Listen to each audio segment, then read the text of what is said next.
Hey, what's up, everybody? Welcome to Goaltending, where your why is bigger than your excuses. Thank you for tuning in, allowing me to be a part of your journey. I truly mean it. I'm excited for 2025 because I've got a lot of new goals, a lot of things that I'm adjusting in my plan.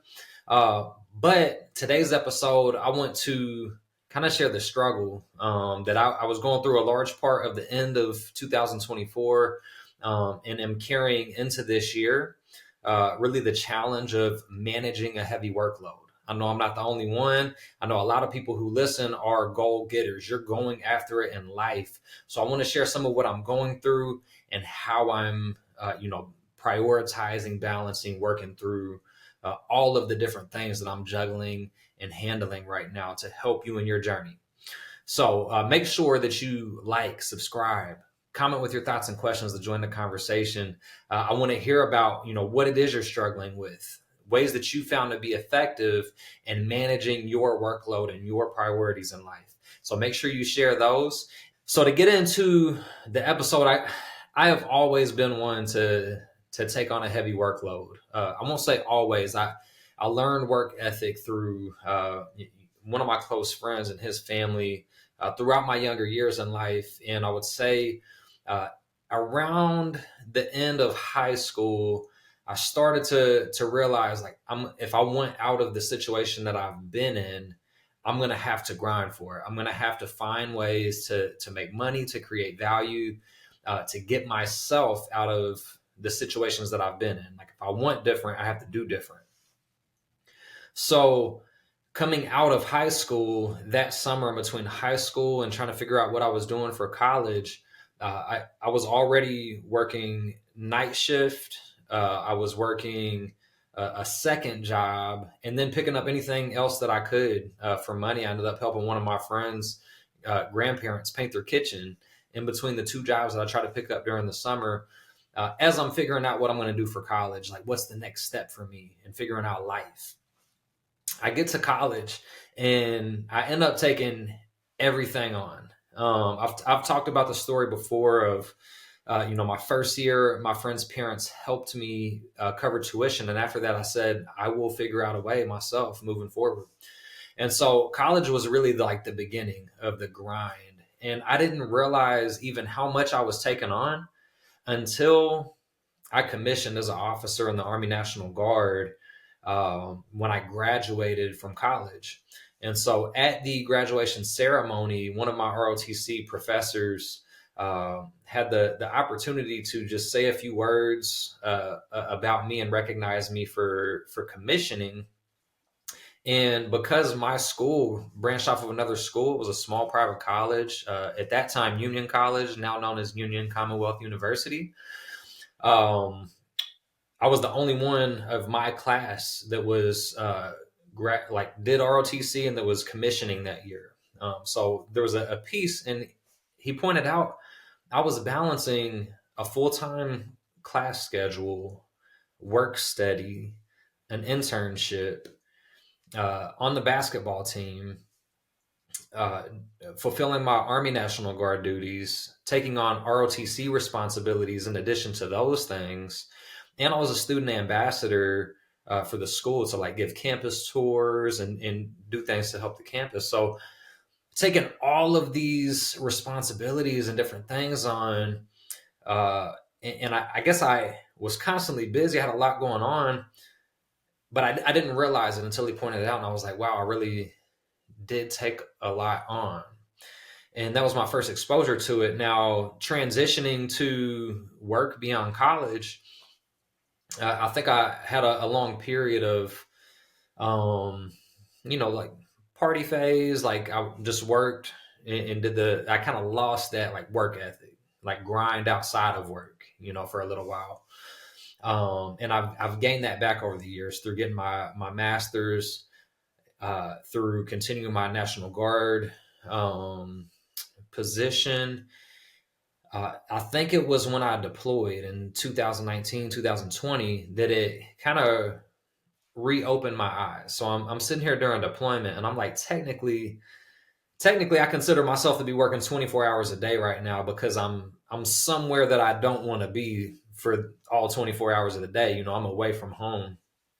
And thinking about how long a days we were working and being away from home and the sacrifice that we were making, I was saying, if I'll work this hard for someone else, like in this case for the National Guard, but for anybody else, if I'll work this hard for them, why am I not? Anytime that I'm not working, why am I not working that hard for myself, for my family, um, to grow and to build things that I want to do? So it kind of reinvigorated me and opened my eyes to like, no, I can grind more. Um, when I get back home, like let's think about how much I'm working now. When I get back home, if I'm back to working, around 8, 9 hour days, there's so many more hours in the day that I can be maximizing, doing things, achieving goals, accomplishing things I want to do. And so I got back and it was time to hit the ground running. And it wasn't long after that birthed, goaltending and taking on speaking. And now I'm working on writing a book and these other things. But the challenge for me this past year has been the balance of all of that. So last year I moved into a new full-time position for the National Guard, working as the Resilience, Risk Reduction, and Suicide Prevention Coordinator for the Kentucky Guard. I'm so incredibly honored to like have that position, to have the opportunity to impact our guard in terms of suicide prevention and helping to push resiliency and prevention resources to help build and develop policies for that program. Blessed to have the opportunity to be in that role. But in addition to balancing that role, also like I'm doing the podcast on the side. And so managing and balancing that. I'm doing advanced operations course, which is a military education course for officers that is a year-long course of distance learning. And I've got a class for 2 hours a night every other week with teamwork and obligations for courses and papers and things like that in between those classes. And then in addition to that, like taking on working on writing the book, which has ended up taking a back seat last year. My goal is to get it accomplished by the end of the year, and I fell short because I had so many other things going on between work, podcasts, making sure that I'm prioritizing my family and giving time to my kids and my wife. I also took on other trainings last year for holistic health and fitness. And so, balancing all of these things, I just felt overwhelmed. So multiple times I'm talking to my wife and I'm like, I'm just overwhelmed. I'm stressed. I'm taking on too much. And she was like, but this is how you thrive.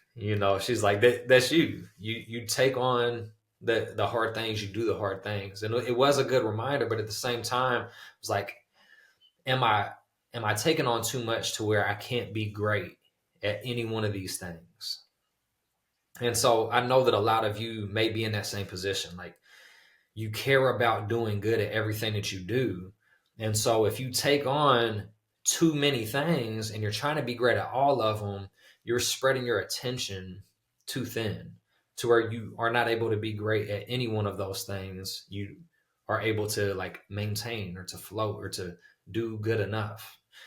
And so I've found myself in that position. And because of that, I feel down on myself because I don't feel like I'm giving the A+ effort that I want to give toward all of the things that I'm doing. And so that's come with a reprioritization. Like, all right, what really matters? Is there anything that I can cut out? What things are most important right now? And how do I adjust my plan? And so ultimately, I had to cut back on the personal writing and working on my book right now. The options outside of that would have been to try to cut into one of the other things that have a more immediate need, or to sacrifice sleep. And so I'm big on sleep and making sure that I get enough to rest and to recover for mental health and mental clarity, but also because I'm training hard for obstacle races that I've set as a goal for this year.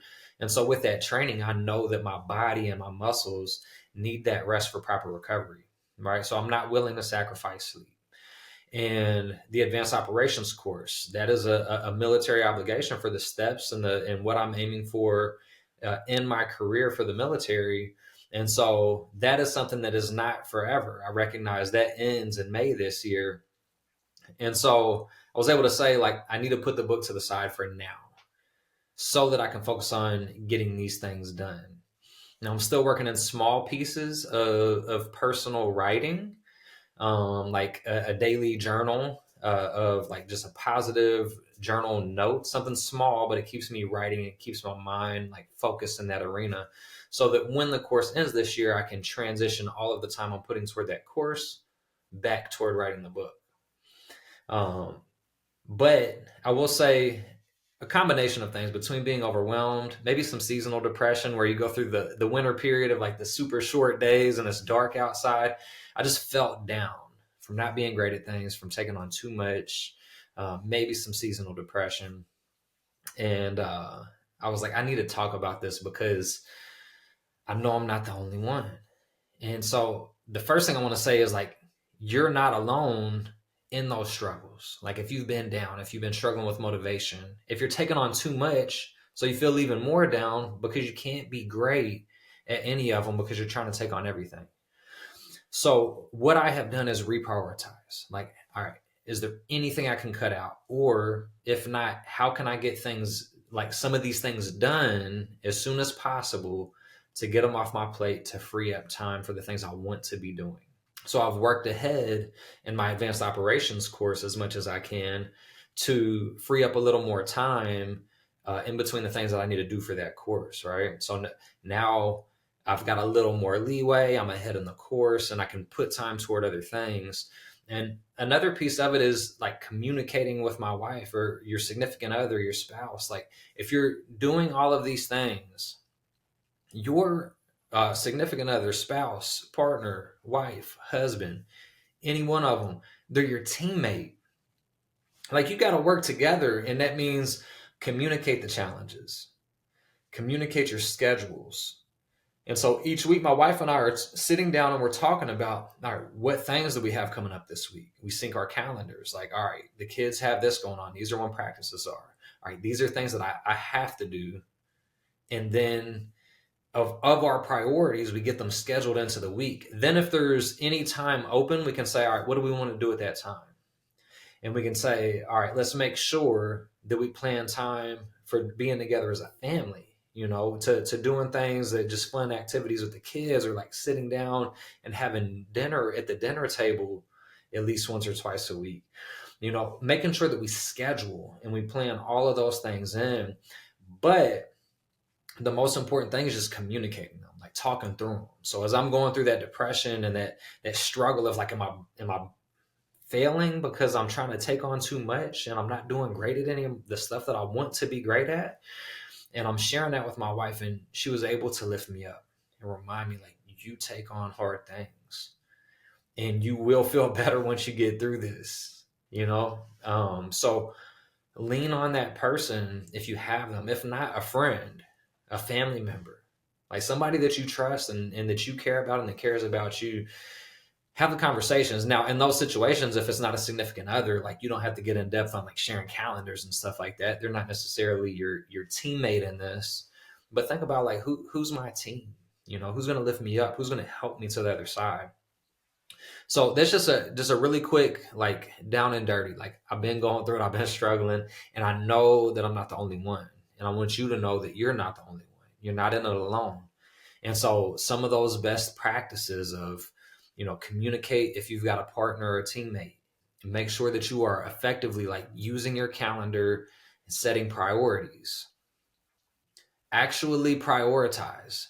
You could list out all of the things that you're taking on and say, what's the most important? You need to be able to rank them. One to however many things you're taking on.